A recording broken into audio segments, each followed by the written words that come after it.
शिमरानगढ़ नाम का एक गांव था, जहां पर समीर नाम का व्यक्ति समोसा बेचकर अपना गुजारा किया करता था।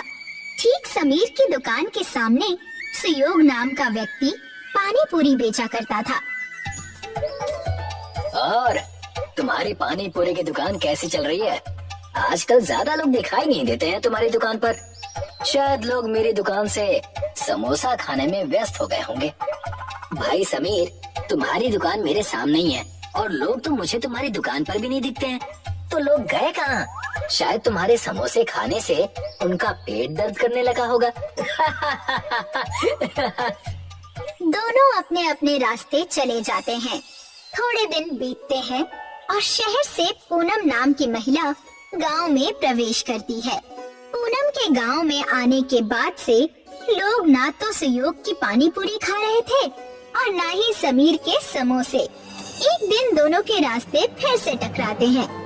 भाई सुयोग, तुम्हारा धंधा कैसा चल रहा है? अभी क्या बताऊं समीर, कोई आजकल पानी पूरी खाने आता ही नहीं है। धंधा एक बार में ही इतना नीचे कैसे चला गया पता ही नहीं चल रहा।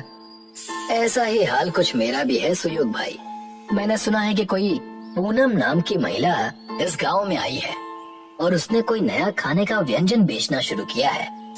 चलो फिर जाकर देखकर आते हैं। समीर और सुयोग दोनों ही पूनम की दुकान जाते हैं और देखते हैं कि पूनम कोई गोल मिठाई जैसे व्यंजन को बेच रही है। पूनम जी, ये आप गोल गोल खाने की क्या चीज बेच रही हैं? इसे मोमोज कहते हैं। खास इसे मैं शहर से सीख कर आई हूँ और जब से मैंने दुकान खोली है सारे गांव वाले सिर्फ मेरे पास ही ये अच्छे मोमोज खाने आते हैं। अभी इस गांव में कोई भी समोसा और पानी पूरी खाना ही नहीं चाहता। तुम अभी नई हो इस गांव में, ये मोमोज की दुकान गांव में बंद कर दो। तुम्हारे मोमोज की वजह से कोई मेरे यहाँ पानी पूरी खाने नहीं आ रहा। सही कहा, इस मोमोज की वजह से मेरी दुकान पर भी कोई समोसा खाने नहीं आ रहा। मैं तो मोमोज बेचना बंद नहीं करूँगी। तुम दोनों को जो करना है करो। अभी जाओ, मुझे मोमोज बेचने दो। आए बड़े मुझे धमकाने। समीर और सुयोग वहाँ से निकल जाते हैं और रास्ते में रुककर एक दूसरे से कहते हैं, मेरे पास एक तरकीब है। जिस तरीके से ये पूनम शहर से मोमोज बनाना सीख कर आई है ना, उसी तरीके से हम दोनों को भी शहर से कुछ सीख कर आना पड़ेगा। इस पूनम को मजा चखाने के लिए हम दोनों को एक साथ आना ही पड़ेगा। क्या कहते हो? हाँ, मैं तुम्हारा साथ दूंगा। समीर और सुयोग शहर की तरफ निकल जाते हैं। बीच में उन्हें जंगल का रास्ता मिलता है। जब वे जंगल के रास्ते से जा ही रहे थे, तभी समीर का पैर फिसल जाता है और वो एक गड्ढे में गिर जाता है। अरे समीर, तुम कहाँ गिर गए भाई? ये गड्ढा यहाँ कैसे आ गया? पक्का किसी शिकारी ने किसी जानवर के लिए गड्ढा खोद कर रखा होगा। तभी उस गड्ढे में से समीर सुयोग को आवाज लगाता है, सुयोग, नीचे आ जाओ। देखो, यहाँ पर एक अलग ही दुनिया है। वो देखता है कि गड्ढे के नीचे एक अलग ही दुनिया है, जहाँ पर दूर दूर तक एक अनोखे चमकते हुए आलू के खेत थे। दोनों ये दृश्य देखकर आश्चर्यचकित हो जाते हैं। तभी वहाँ पर एक साधु आते हैं।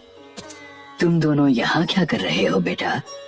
जी, हम शहर की तरफ जा रहे थे, तभी मैं गलती से इस गड्ढे में गिर गया। जब मैं नीचे आया तो देखा कि यहाँ तो कोई अलग ही दुनिया बसी हुई है और दूर दूर तक आलू की खेती है। ये कोई साधारण आलू नहीं है, ये आलू इच्छा पूरी करते हैं। अगर ऐसा है तो एक आलू मुझे भी खाने के लिए दीजिए ना। मेरी भी एक इच्छा है। मुझे मेरी पानी पूरी दुकान पूरे गांव में सबसे ज्यादा प्रसिद्ध चाहिए।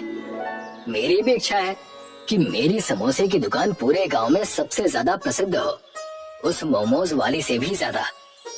मगर मैं तुम दोनों की ये इच्छा पूरी करने वाले आलू नहीं दे सकता। तुम दोनों के अंदर एक दूसरे के खिलाफ बहुत ईर्ष्या है। मैं तुम दोनों को ये आलू तभी दूंगा जब तुम अपने अपने अहंकार को खत्म करके साथ में मिलकर काम करने का निर्णय लो। दोनों एक दूसरे को देखते हैं और साथ में काम करने के लिए तैयार हो जाते हैं। साधु उन दोनों को एक आलू के 2 भाग करके दे देता है। अब आधा आलू तुम खाओ और आधा आलू तुम, और एक साथ अपनी इच्छा को मांगो। हम दोनों गांव में सबसे अच्छा और प्रसिद्ध समोसा पानी पूरी बेचना चाहते हैं। आलू से इच्छा कहते ही दोनों वापस उसी जंगल में पहुंच जाते हैं। वो अपनी दुकान पर लौटते हैं, तब उन्हें वहाँ पर समीर और सुयोग की दुकान के बीचों बीच एक आलू का पेड़ नजर आता है। ये आलू पेड़ पर कैसे उग रहे हैं? हमारे कल की इच्छा का फल ये आलू का पेड़ है। चलो इसमें से आलू तोड़ लो, मैं इसके समोसे बनाऊंगा और तुम उस समोसे में पानी पूरी का तीखा और मीठा पानी डालकर लोगों को खिलाना शुरू कर देना। समीर पेड़ के आलू से समोसा बनाने लगता है और सुयोग पानी पूरी की तैयारी करने लगता है।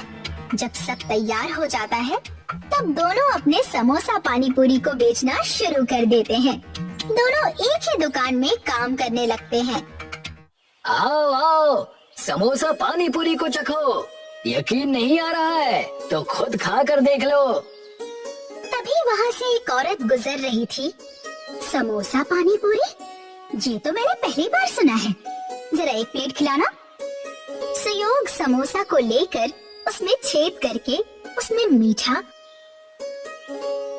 और तीखा पानी डालकर उस औरत को एक प्लेट समोसा पानी पूरी दे देता है।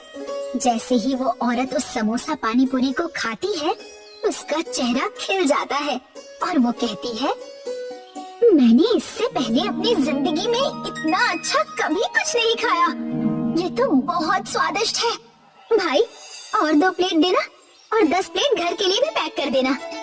जी अभी देता हूँ। धीरे धीरे पूरे गांव में समीर और सुयोग की पानी पूरी की बातें होने लगती हैं और पूरा गांव समोसा पानी पूरी का दीवाना हो जाता है। वो सिर्फ शिमरानगढ़ नहीं बल्कि दूसरे गांवों में भी प्रसिद्ध हो चुके थे, मगर उनका उगता सूरज किसी और को चुभ रहा था। अब लोगों को क्या हो गया? मेरे दुकान पर आजकल कोई आता ही नहीं है, किसी को मोमोज खाना ही नहीं है, सबको वो समोसा पानी पूरी खाना है। और ये समोसा पानी पूरी कितना अजीब है। पूनम खुद से बातें करने में लगी थी, तभी वहाँ पर सूरज दलाल आ जाता है।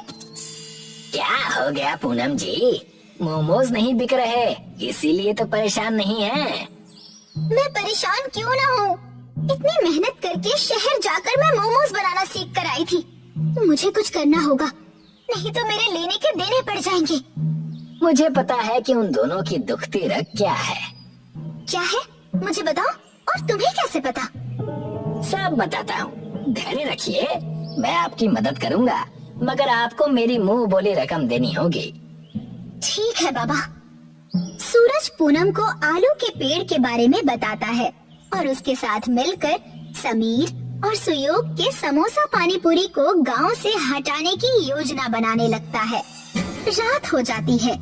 समीर और सुयोग दुकान बंद करके अपने घर जाने लगते हैं। उनके जाने के बाद वहाँ पर पूनम और सूरज आते हैं। देखिए, मैं इसी पेड़ की बात कर रहा था। यही वो पेड़ है जो अचानक से एक ही दिन में उग गया। इसी पेड़ के आलू तोड़कर वो लोग समोसा पानी पूरी बनाते हैं। मैंने कभी आलू देने वाले पेड़ के बारे में नहीं सुना है। इसमें पक्का किसी तरह का जादू होगा। आज इसे यहीं जलाकर राख कर दूंगी मैं। फिर देखती हूँ ये लोग कैसे समोसा पानी पूरी बनाते हैं। दोनों मिलकर उस पेड़ को काटने लगते हैं और दोनों काफी थक जाते हैं। पूनम जी, मैं तो कहता हूँ कि बाकी पेड़ कल काट लेंगे। सुबह होने वाली है, किसी ने देख लिया तो लेने के देने पड़ जाएंगे। तुम सही कह रहे हो।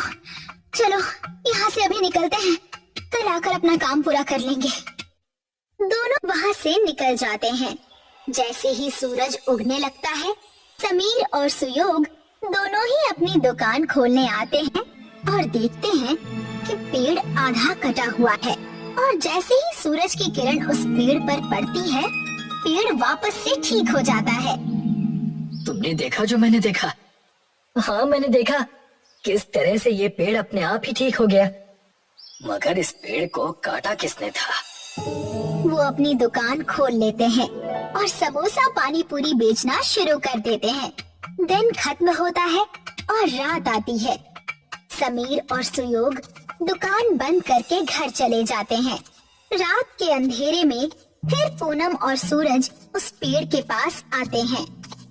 अरे, ये पेड़ तो हमने कल आधा काटा था, ये ठीक कैसे हो गया? अब फिर से इसे पूरा काटना पड़ेगा। आप चिंतित ना होइए पूनम जी, मेरे पास दूसरी योजना भी है।